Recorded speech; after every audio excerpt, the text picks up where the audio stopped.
Donald Trump is now or soon to be at the helm of the Republican Party, but he will need to rally the GOP holdouts and get them on board the Trump train.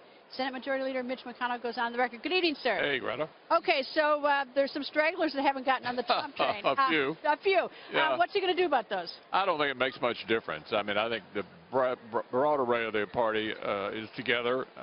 There have been a few speed bumps during the week, but there always are at every convention. I think we're going to have a great united party going into the general election. People are enthusiastic about the Trump candidacy now, whether they were earlier or not, and I'm pretty excited about it all. Well, everyone talks about the speed bumps in connection with Senator Ted Cruz's speech last night, not endorsing getting booed. But Donald Trump also made another comment today or yesterday about NATO, saying that before he automatically jumps to the defense of a NATO ally, he wants to make sure they fulfill their obligation. And that's divided some of the Republicans. Yeah, I disagree with that. I think NATO is the most important military alliance in world history, and I want to reassure our NATO allies that if any of them are attacked, we'll be there. I imagine that you're paying really close attention to Secretary of State Hillary Clinton's VP choice, because built into it is the question about the Senate, right? I mean, if she picks some senators, it may have an impact on whether or not you get an extra senator if you have a Republican governor for instance. Yeah, it could. I mean, if she were to pick Senator Kaine, for example, from Virginia, I don't know what happens after that, whether the governor appoints somebody or whether there's a special election, but it could open up another seat for us to compete for. And you've got, I don't know how Elizabeth Warren up in Massachusetts, Republican governor. Yeah. Senator Cory Booker's got a Republican governor. My guess is she's not going to pick somebody in a state with a Republican governor. I don't think Hillary Clinton will do that. Are you going to keep the Senate? Yeah. It's going to be hard. We have 24 members up. Our Democrat friends only have 10.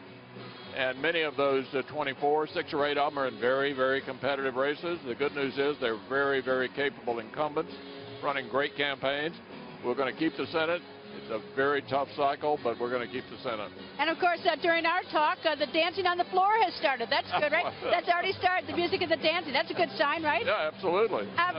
Donald Trump says he's law and order. Is that a big theme this year, what do you think, among Republican voters? I think so. When you see what's happening in the streets of America and the streets of Europe, whether the terrorist acts are fomented by domestic terrorists unrelated to ISIL or whether it's ISIL-inspired, I think people are worried about safety in their own communities. And I think they expect the President of the United States to strongly stand up for the men and women in blue and to go after ISIL where they're headquartered over in Iraq and Syria. Well, you've worked with Secretary of State Hillary Clinton, especially when she's in the U.S. Senate.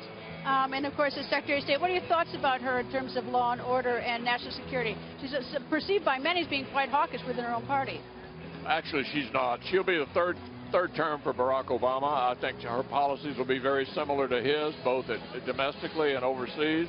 Really, if people want to change, there's only one vote you can cast this year to get a genuine change from the direction we've been taking the last 8 years. If people are satisfied with where we are in America, they ought to vote for Hillary Clinton. But if they think we can do better by taking a different path, Donald Trump's the candidate. A year ago, would you have guessed that this would be your nominee? I'm sorry? A year ago, would you have guessed Donald Trump was your party's nominee? I wouldn't have guessed it, but look, this is a different kind of year. People wanted an outsider, and they got one, a highly successful businessman. And he's picked an experienced insider to be his running mate, so I think it's a nice balanced ticket. Well, the pundits didn't guess that either, didn't expect that either. Senator, nice to see you. Okay, Nice to good see you. To see you, brother.